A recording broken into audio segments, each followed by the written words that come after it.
Okay, so inaayos ko yung problema ni Sol sa pagiging frozen dito sa kanyang tie-out chain setup.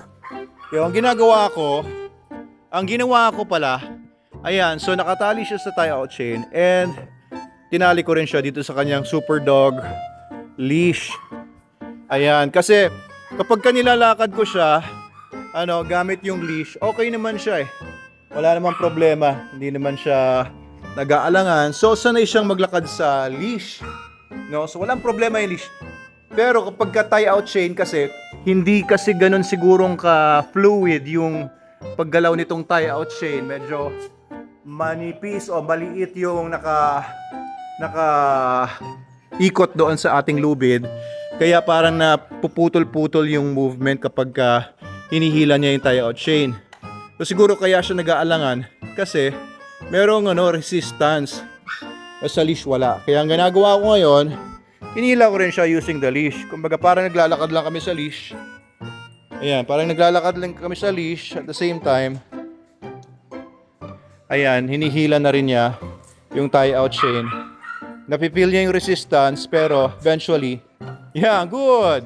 So, tinetraining ko siya ngayon na wag pansinin yung resistance na yon. Very good, boy!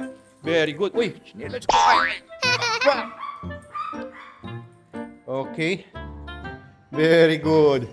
Ayan, mapaprosin ulit yan kung hindi ko hilahin. Pero ang gagawin ko, Pepper! Quiet!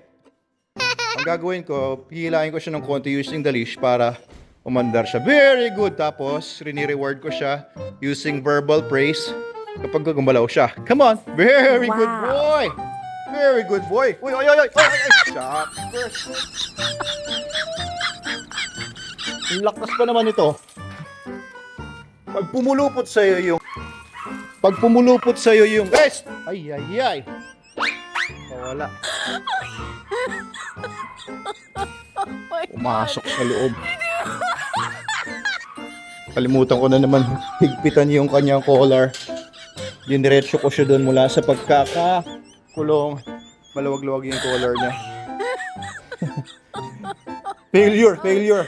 Ulitin na lang natin mamaya.